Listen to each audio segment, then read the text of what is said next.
The Countdown is a YouTube program produced by Sapphire Astor Productions to interview guests on social, educational, sporting, and cultural issues affecting the Caribbean and the wider world.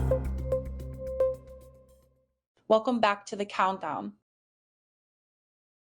I would like to know, how do you stay up to date with current dance trends around the world? Well, myself and Alison, we are actually pursuing our dance teacher certification. We actually achieved it 2 years ago. Okay, that's nice. Congratulations. 1 year we did our ballroom, then another year we did our Latins, and so we're now pursuing higher levels in it, right?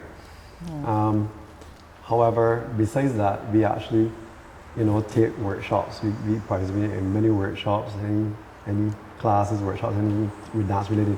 In fact, we actually had a workshop last week, Monday here, with the IDTA, of which I'm the vice president, and she is the PRO of the International Dance Teachers Association here in Barbados, right? Okay. So that was the workshop for them, or for us, I should say. However, in terms of the other workshops we had over the weekend, we had a stepping workshop on Sunday, and that was with another group called Christchurch Dance Group. And up to last night, we actually had a workshop in here for the multifarious dance group. They actually are the people who share the space here with us, or I should say we share the space with them. They had a show over the weekend on Saturday, and they had a workshop with some people who do cabaret. They were doing spins, rolling neck, and dips and lifts from the Philippines. Okay. They're actually Philippines World Dance Champions, right? Also the US and Canada. And yes, they are also performed in the US and Canada. They're champions there as They're well. Canadians, in fact. Yeah, they are. So they had their workshop here last night. So we attended that as well. Okay. And as well, we do a lot of research online just to keep up with current trends. Yep. Can you discuss a specific piece of choreography that you came up with? Randy's the choreographer. Or one that inspired you? Well, I was thinking about this one that, it was actually a combination between myself and the dance officer when she was my partner way back when, Alicia Hurley. She had put in some pieces to this choreography, and I had put in some pieces to this piece of choreography for a competition or strictly Latin, right? And because we have been performing on various stages across Barbados and internationally and so on, we thought that this piece was like the culmination of all the things that we know would make an audience get up and jump up and love the performance, because as I said, I love to see people enjoying themselves and so on. That's the reason why I started to dance in the first place. And we put together this piece, and anything that we thought was not the strongest thing we threw out, she would take out some of mine, and then would take out some of hers, and then we would read it, right?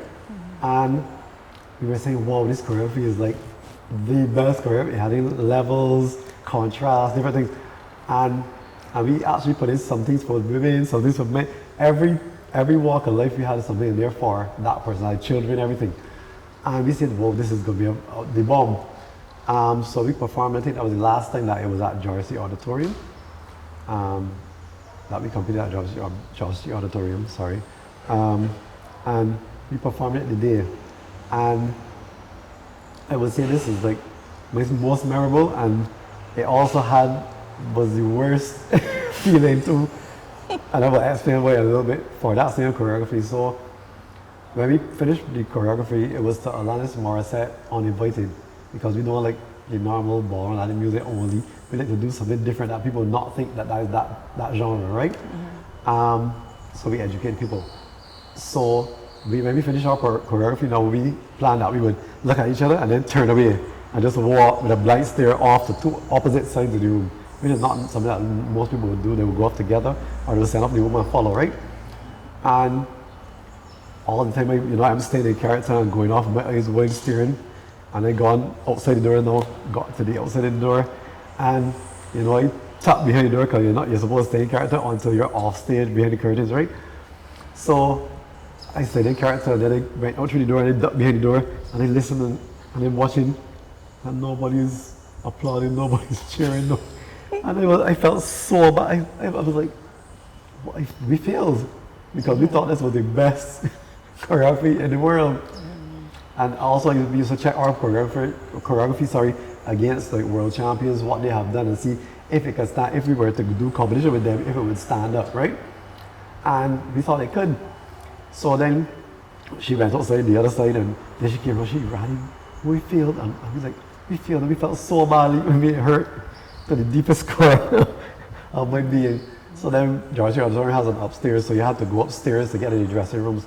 So we walked the stairs, and the crowd still silent, and I'm like, got in the dressing room, and I'm listening, and I can't hear no response, no crowd response, and it felt so terrible, so terrible.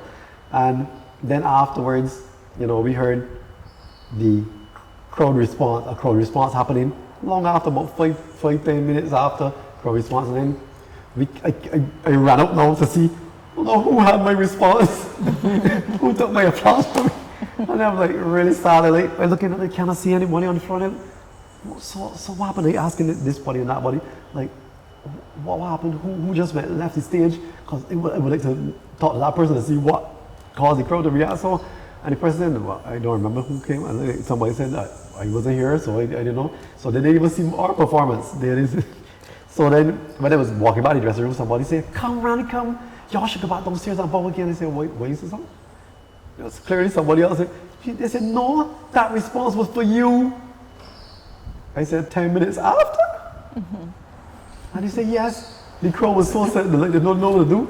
Even the MC, they said nothing. Everybody like probably spellbound, I guess, for that long time. And then everybody, it was a standing ovation, people jumping up on the chair. I'm like, so then I felt even after the bad feeling, I was like, okay, so we did. They probably was waiting for more. Yeah, exactly. I was thinking the same thing. They thought everybody was going to come back in or something, you know? Right, because within your dance, you're not sure when it's going to end. And I was like, wow, that is amazing.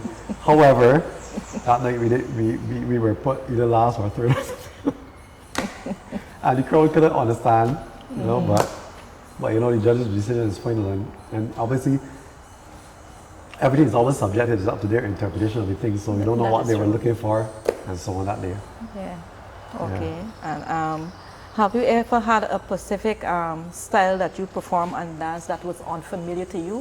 What did you do? Did you have to do a crash course in learning it? Actually, it was a piece that I had to perform with Dancing Africa, who actually, this space, Dancing Africa used to rent this space long before all the dancers actually wanted to rent this space in NCF, right? And she had called me to come and do a piece of choreography with them because she wanted the points of the ballroom Latin dancer, but she knew that I did a little bit of Africa, a little bit of this way back when. So she called me to do a piece for with Dance Africa for NIFCA. And I'm like, wow. Now this was after Alicia and I had separated, right? But it was before I met Alison. So I was like by myself, and you know, I hadn't done African for every time. I was like 4, 5, 6, anywhere around there. And I'm like, wow, I don't know if we can do this piece. And so she said, don't worry, we will help you out. So we came down many nights, and another girl by the name of Olivia, she was supposed to be my partner, and we were supposed to be doing, I think it was a love scene or something in the middle of the thing.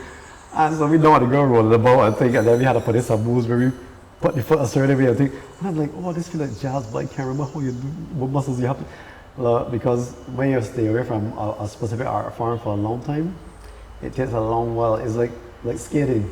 I know recently started back skating, and I felt like I'd never skated before, even though I skated when I was young. Yeah. So it took me a little while to get my balance. It was not like riding a bicycle. I just get on and wobble a little bit, and it was good. But skating and that dance was a lot of teething. Again, it was like re-teething. Yeah, it's a dance that is.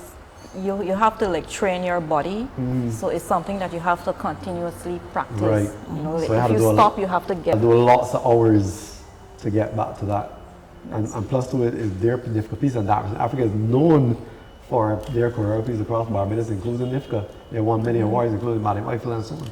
So I didn't want to let them down, so I had to put in the time, you know. Okay. And are there any stories or success of disappointments that you would like to share with the audience? Well, besides traveling to Blackpool almost every year with the Barbados Ballroom traveling team and so on, where I won some of them. I won samba competition just over there, and most years I would get to the finals and be in the 1 to 6. Okay, that's level. nice. So that was very memorable for me because I'm seeing people that I see on my TV and I'm like, I can't beat it. I mean, even so much so that the first time we went to the US, not to England to compete, that was before US, the same dance officer, when we got back here to Barbados, she was so mad with me because I beat myself. Because I was saying, I see these people that I see on my TV, so I know I can't beat them. So mentally, I told myself that I can't beat them, and You compare I lost. yourself with the best. Right, I made myself lose. So my coach was afterwards looking at, bringing the films of the other people now, and saying, but look at this person in third position. You know, this person, sorry, not third, I think we were fourth actually. So this person in third position, you don't think you could have done that? And she was showing me the mistakes, and then I say, well, you know, possibly. And then he showed me the second position, and he said the first person, I could understand you fighting for that position, right? But you could have beat them too if you really believed in yourself. And so that's something I would tell any young person into dance and so on. Anytime you're doing anything, not just dancing, that you gotta believe in yourself, because this is what really controls your body. So if you tell yourself negative things in here, it's gonna permeate through your body, and it's gonna become true, because what you say and think is your reality. Okay. I will throw the question to both of you. Dancing, who is it for? Is it for the young at heart alone, or anyone can dance? I'll let Alison answer that one. Dancing, I think, is for everyone. Dancing is for the old, the young. If you need a little exercise, if you're trying to, it takes mental acuity. It improves how your brain function. It's great exercise. So dancing is for everyone, and I think that everybody should try dancing. Often people would, tell people about ballroom and Latin dancing, and they would say, "Oh, I can't dance. I have 2 left feet." But nobody has 2 left feet. That's all in your brain. So I would encourage anybody to give it a try. Yeah, and it combats Alzheimer's, and it's a great form of exercise, as you said. So, and other things, I mean, I find that, like, a lot of people tell students, don't dance. You need to focus on your exams and so on and so on. Do not dance. But then you find that the exams don't do well if they don't dance, because you have to balance examinations. If you do too much studying, you can end up like some people I've seen from UE and various places that are mental. Yeah. So you have to find time to, even if it's just partying, you have to balance it with some form of movement, some sort of relaxation, So I would say dance. And you find that people do better in exams if they do something else, dancing, singing, something else. The countdown will be back in a moment. The countdown is brought to you with the compliments of Inaudis Transport and Tours, reliability and convenience every ride. Black Diamond's Academy of Dance, shine bright like a diamond. Sarah Photos, capturing unforgettable moments. Karma Photo Booths, good vibes come around. Biographics, multimedia and design. Celebration of life's journey, embracing 50. Sapphire Astor Productions, producing engaging content for the world. And what is your long-term vision for this business? Well, when we first thought about Black Diamond's Academy of Dance, my vision for it was never only ballroom. It was supposed to be a cross-platform, a cross-genre, sort of organization. So I'm thinking that, we will have later on people doing African, ballet, jazz, hip-hop, fusions, contemporary, your heart's content. Yeah, that's nice. But obviously, since my forte now is in ballroom, I think that's where we started with that. So I'm hoping to get some more instructors coming in to do